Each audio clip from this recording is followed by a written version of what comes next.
pour cette cérémonie exceptionnelle liée à la signature de protocole d'accord entre le PEFCIN ainsi que la chaîne Arc-en-Ciel TV. Kinshasa, capitale du football congolais. Ce samedi 21 mars 2026, le salon présidentiel du mythique Stade Tata Raphaël est devenu le théâtre d'un tournant historique. L'entente provinciale de football de Kinshasa et Arc-en-Ciel Télévision ont officiellement scellé leur union. Sous le regard des acteurs du football kinois, Fila Kimfumbu, secrétaire exécutif de l'EPEFIN, et John Divioka, coordonnateur d'Arc-en-Ciel Télévision, ont paraphé un accord de production et de diffusion qui promet de révolutionner la visibilité du championnat. Selon la vision du président Alain Tekouka, qui est axée sur 4 objectifs, l'un des objectifs était la recherche de partenaires commerciaux pour le développement du football kinois. La recherche de ces partenaires passe obligatoirement par les chaînes de télévision, par les médias. C'est ainsi aujourd'hui, après pratiquement 8 mois d'essai de collaboration gratuite qui a été très fructueuse, nous avons décidé enfin ces jours ici de signer un contrat avec la chaîne. Alors, la cérémonie d'aujourd'hui, les PEFCIN représentent à la fois la LIFKIN et la FECOFA qui seront bientôt, qui auront les documents, le contrat signé bientôt pour entérinement et la suite des opérations. Une synergie totale entre l'expertise administrative et la puissance médiatique. Cet événement marque un pas si important, c'est vraiment un événement si majeur. Alors, Arc-en-Ciel Télévision va sceller à travers cette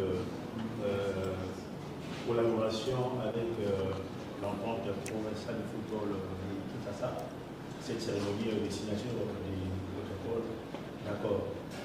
Et pour nous, nous sommes positionnés comme étant une chaîne de production et de diffusion pour essayer de promouvoir les activités footballistiques et notamment pour cette édition qui est la 5e de la grande provinciale de football de Kinshasa. Et nous l'avons fait en dépit des différentes difficultés rencontrées tout au long des mois et des mois. Nous sommes battus, nous avons tenu le bout. Et là, en tout cas, ceux qui suivent nos différentes retransmissions en direct, que ce soit à la télévision Arc-en-Ciel, tout comme sur les plateformes digitales. Et nous allons continuer sur cette même lancée pour fournir cette production de qualité que nous faisons pratiquement, notamment sur les matchs déroulant ce cadre de l'État en la culture. Et je pense, comme l'a dit Arc-en-Ciel Télévision, est vraiment content pour signer ces protocoles d'accord le dimanche avec l'entente provinciale de football de Kinshasa. L'émotion était palpable, marquée par les mots forts de M. Monsengo, secrétaire provincial, affichant sa foi en ce partenariat. En plus, j'ai bien dit, une fois l'image de marque de notre championnat d'élite, ça se part. Ce que nous voulons que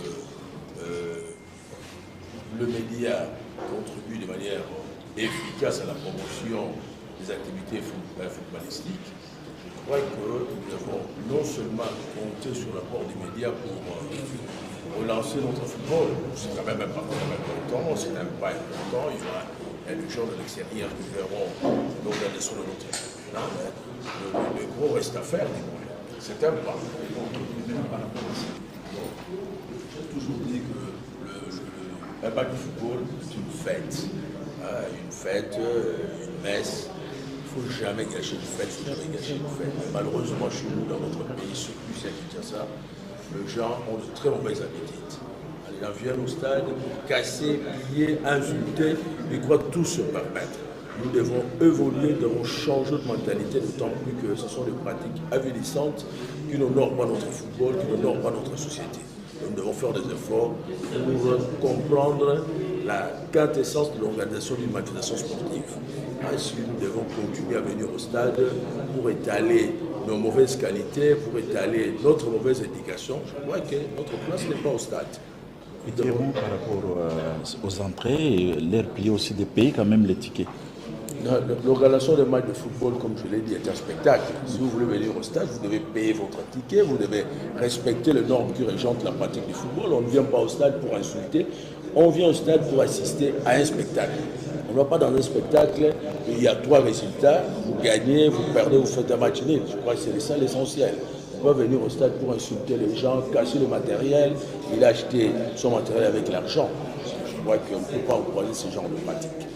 Donc, un appel puissant est lancé à la fois aux dirigeants des clubs qui connaissent tous ces oligarques qui font partie de leurs clubs respectifs, qui leur mettent hors d'état de nuire. On ne doit pas continuer à supporter ce genre de pratiques dans nos stades. Un enthousiasme partagé par Huguette Mbouloupassi, saluant la vitrine offerte à ce jeune talent, désormais sous les projecteurs des recruteurs nationaux et internationaux. C'est un sentiment de joie parce que c'est un grand pas pour nous, les encadreurs de jeunes. Ce qui est vrai, il faut savoir que dans le football aujourd'hui, ça demande la visibilité. Le football actuel, ça demande vraiment la visibilité parce que nous, on vend nos joueurs, nos produits à travers également ces images. Et je pense que ce partenariat entre Arc-en-Ciel et les PEFKIN va encore nous aider encore plus et pourquoi pas à faire plus la promotion de nos joueurs. Donc je pense que c'est un pari gagnant parce que PEFKIN aujourd'hui ça produit des très bons joueurs. Aujourd'hui on ne peut pas se voiler la face. C'est un championnat qui est vraiment organisé et il y a des jeunes qui sont capables aujourd'hui de défendre même les maillots de l'équipe nationale à travers plusieurs catégories, I23, I20 et I17. Et je pense que PEFKIN, à travers bien sûr ces partenariats entre Arc-en-Ciel et PEFKIN, on va vendre mieux l'image vraiment de nos clubs tels que Wangata, peut-être dans la poule A, TP Les Anges et tant d'autres clubs qui forment des jeunes aujourd'hui. Je ne cesse pas de leur rappeler que le football c'est un sport de fair play. C'est un sport de fair play. Après 90 minutes, je pense que souvent on oublie le résultat, on oublie également nos divergences. Je pense qu'ils doivent comprendre ça. Aujourd'hui, le football congolais a perdu vraiment sa croissance, a perdu son image d'antan. Parce que PEFKIN, à l'époque, quand les Vita, des Imana jouaient, évoluaient au sein de PEFKIN, je me rappelle parce que j'ai commencé en tant que journaliste à PEFKIN, je couvrais pratiquement tous les matchs de PEFKIN dans Araga, où j'étais en train de faire mon stage professionnel avant que je puisse intégrer RTNC. Donc l'ampleur de PEFKIN, ça a vraiment changé. On espère bien avec Arc-en-Ciel, cet apport va encore renaître et les gens vraiment seront encore attirés plus au football de Kinshasa, mais nous profitons également de l'occasion pour saisir les autorités, les gens qui nous dirigent, par exemple le gouvernement provincial, qui puissent au moins apporter aussi leur pouce à travers le football de Kinshasa. Images fortes, photos de famille et échanges conviviaux ont ponctué cet après-midi prometteur, conclu par un cocktail dans une ambiance bon enfant. Une nouvelle ère commence pour le football quinois.